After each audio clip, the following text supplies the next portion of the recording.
Désobéissance civile ou pas, effectivement, le ton monte, on l'a dit, la polémique se fait de plus en plus forte, effectivement, entre ceux qui disent que le vaccin est non seulement nécessaire, il peut peut-être pas encore être obligatoire, mais enfin tout se passe comme si, et les autres qui disent mais non, regardez, effets secondaires, etc., on est libre, on n'est pas libre.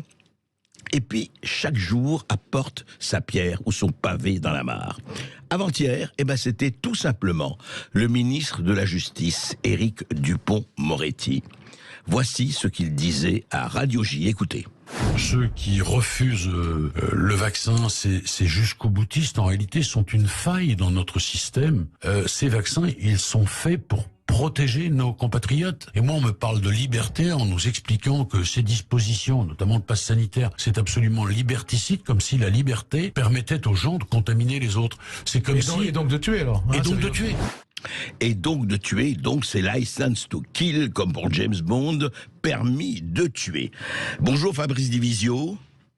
Bonjour. Bonjour, vous êtes avocat spécialiste du droit de la santé et on va en parler. Vous venez de porter plainte contre justement le ministre de la Justice, Éric Dupond-Moretti. Mais auparavant, je vous ferai faire écouter, parce que c'est intéressant, ce que disait le même Éric Dupond-Moretti en avril dernier. Il était déjà ministre de la Justice, bien sûr. Voici ce qu'il disait, écoutez. Est-ce que les détenus ont le droit de refuser de se faire vacciner à l'AstraZeneca ? Mais madame, les détenus, c'est pas des cobayes. Donc tous ceux qui se sont fait vacciner à l'AstraZeneca sont des cobayes ? Non madame, mais vous me demandez s'ils ont le droit de refuser. Bien sûr que oui. C'est une question de dignité, non ? Ah oui. Vous voudriez pas que à l'extérieur, on ait la possibilité de refuser ? Alors, le même Éric Dupond-Moretti, d'un côté, il dit c'est pas possible cette faille et ces gens qui font n'importe quoi, et il continuait d'ailleurs avant-hier à Radio J en comparant des gens qui roulent à 200 km à l'heure alors qu'ils sont sous comme des bourriques. Et puis là, il dit attendez, c'est une question de dignité, ce ne sont pas des sous-hommes. Fabrice Divisio, pourquoi d'abord avez-vous porté plainte ? Pour injure publique, j'ai déposé plainte en mon nom, en tant que citoyen. Je représente personne d'autre que moi. Oui. Plus exactement, je représente les 6 millions. Nous sommes 6 millions. Mais en tout cas, cette plainte, elle est la mienne. Oui. Alors, je la mettrai à disposition de ceux qui la veulent gratuitement. Mais aujourd'hui, c'est Fabrice Divisio, qualité de citoyen non vacciné, qui refuse le vaccin, mais qui considère que se faire traiter de faille dans la société, alors que finalement la vaccination n'est pas obligatoire et qu'il n'y a aucune infraction. Je ne commets aucune infraction quand même. On va se souvenir que je suis considéré moins favorablement qu'un délinquant. Est-ce que notre ministre de la Justice accepterait l'idée que quelqu'un poursuivi en justice et non encore condamné soit considéré comme une faille dans la société ? Eh bien moi, je n'en suis même pas là, en ce que je ne viole aucune loi. Et pourtant, je suis une faille dans la société et je peux tuer des gens avec un vaccin dont il est notoire aujourd'hui qu'il ne protège pas de la transmission. Alors moi, ces gens font ce qu'ils veulent, mais il est terminé le temps où on acceptait de se faire insulter, où on acceptait effectivement à un moment donné de se faire mépriser. Vous savez, la formule, c'est le mépris en politique conduit toujours au fascisme. Ça s'arrête aujourd'hui. Vous parlez de Dupond-Moretti, mais Muselier vient de se prendre une citation directe dans le tribunal correctionnel. Et ça va être comme ça pour tout le monde. Fabrice Divisio, qualité de citoyen non vacciné, a décidé de faire valoir ses droits. Oui, pour parler de Muselier, juste, vous disiez que parce que Muselier a dit, celui qui dit qu'il ne faut pas se faire vacciner est un assassin. C'est pour ça aussi. Absolument. Oui. Combien de temps ça va durer ? Je veux dire, est-ce qu'à un moment donné, dans cette affaire, on accepterait l'idée de discriminer une partie de la population à raison de son ethnie, de sa religion, de son sexe? Est-ce qu'on accepterait l'idée demain matin de dire les musulmans, vous savez, il faut aller les faire piquer entre deux policiers, les musulmans qui acceptent ceci ou qui acceptent ça ou qui refusent cela sont des assassins potentiels? Est-ce qu'on l'accepterait? Non, et il ne faut pas l'accepter. Jamais. On n'a pas à le faire. Et aujourd'hui, si vous voulez, on a un problème de fantasme et de mensonges, tout sous couvert de mensonges. Quand est-ce qu'on va arrêter de mentir aux gens et de dire que le vaccin ne protège pas de la transmission? Au même moment, on a Jean Castex qui est passé de cas contact à positif, et qui fait la nouba sans masque. Donc ça suffit à un moment donné. Stop. Moi, aujourd'hui, Fabrice Divisio en a marre. Il en a marre d'être discriminé. Il en a marre qu'on le traite d'assassin. Et il y a encore un minimum de justice dans ce pays. Et ben on va voir ce qu'elle dit.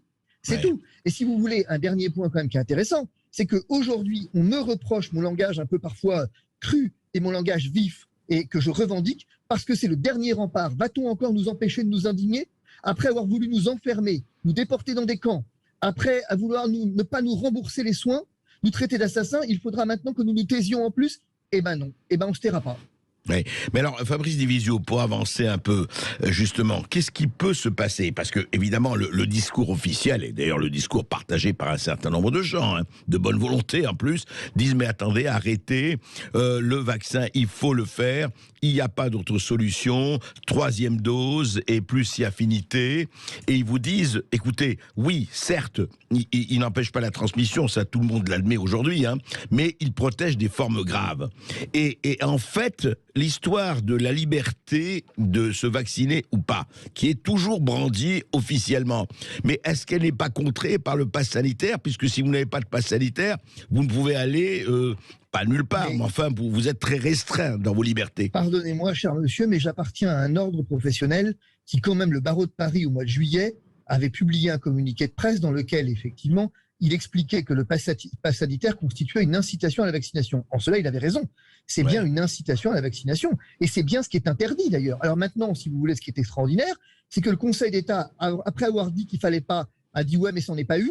Le défenseur des droits, on ne sait pas où il est en vacances. Et maintenant, on a une espèce de libération du discours politique qui consiste à dire « ouais, mais bon, le but, c'est de mettre le couteau sous la gorge des gens. Ça a marché, vous voyez. Eh ben, je suis désolé, mais la fin ne justifie pas les moyens. » Et à un moment donné, en démocratie, c'est ça qui distingue la démocratie, finalement, de l'État totalitaire, c'est que la fin ne justifie pas les moyens. Et qu'en démocratie, on est extrêmement attentif aux moyens, parce que effectivement, ça prend du temps, parce que effectivement, c'est ingrat de venir avoir un travail de pédagogie et de conviction, mais c'est le propre de l'État de droit. La dictature, elle ne se soucie pas des moyens. Ce qui lui importe, c'est la fin. Et bien voilà ce qui nous a fait basculer en dictature.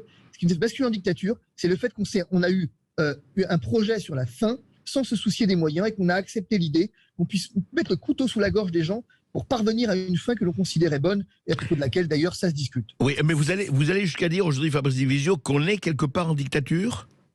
Ah non, on n'est pas quelque part en dictature. Vous entendez pas, excusez-moi, André Berkoff, mais vous entendez pas le bruit des bottes, là? Vous entendez pas le bruit des bottes? Vous entendez pas le fait qu'on a tiré à balles réelles à Rotterdam? Est-ce que vous vous souvenez que Emmanuel Macron a condamné les tirs en juillet 2020 en Biélorussie sur la foule, en disant que c'était inadmissible? Rotterdam, on a inventé le terme de tir de sommation. Généralement, la sommation, c'est avant de tirer quand même. Oui, c'est Je rappelle que quand on a tiré, c'est plus une sommation. On a tiré à balles réelles sur la foule. Est-ce que vous avez entendu un dirigeant européen s'en indigner dans un État couvert par la Convention européenne? Et la Hollande n'est pas connue comme État totalitaire en plus. Non mais absolument. Mais est-ce que vous imaginez quand même que si en Hollande, on vient donc concrètement tirer sur les gens à balles réelles, en Australie, on organise des convois où on déporte des gens, il faut aller. En Italie, on a posé la question au ministre de la Santé, mais qu'est-ce qu'on fait contre les non-vax? Il a répondu, mis à part le napalm, qu'est-ce que vous voulez que je fasse? Mis à part le napalm. Ça va s'arrêter quand? Ça va s'arrêter quand? On me dit qu'on n'a pas basculé en dictature. Je vous répète, Charles Péguy écrivait, il faut dire ce que je vois, et plus difficile encore, il faut voir ce que je vois. Eh bien moi, ce que je vois, c'est que nous avons pris le chemin de la tyrannie. C'est que nous sommes en 1933. Nous en sommes exactement là, où on fustige une partie de la population, on vient l'insulter, on vient la rendre responsable de tout, alors qu'elle n'est responsable de rien, et que la vérité, c'est que nous avons un gouvernement d'incapables qui aujourd'hui veut vous faire prendre des vessies pour des lanternes, et nous avons affaire à un gouvernement qui est incapable de gérer quoi que ce soit, et qui aujourd'hui obéit à des sirènes manifestement très opportunes, et qui tient pour responsable une minorité intelligente et une minorité prudente. Écoutez, j'espère en tout cas que nous n'arriverons pas vraiment. Le bruit de bottes, effectivement, on l'a entendu à Rotterdam, j'espère qu'on l'entendra jamais à Paris, mais rien n'est plus sûr, rien n'est moins sûr. Et effectivement, il faut que les contre-pouvoirs, évidemment, s'organisent.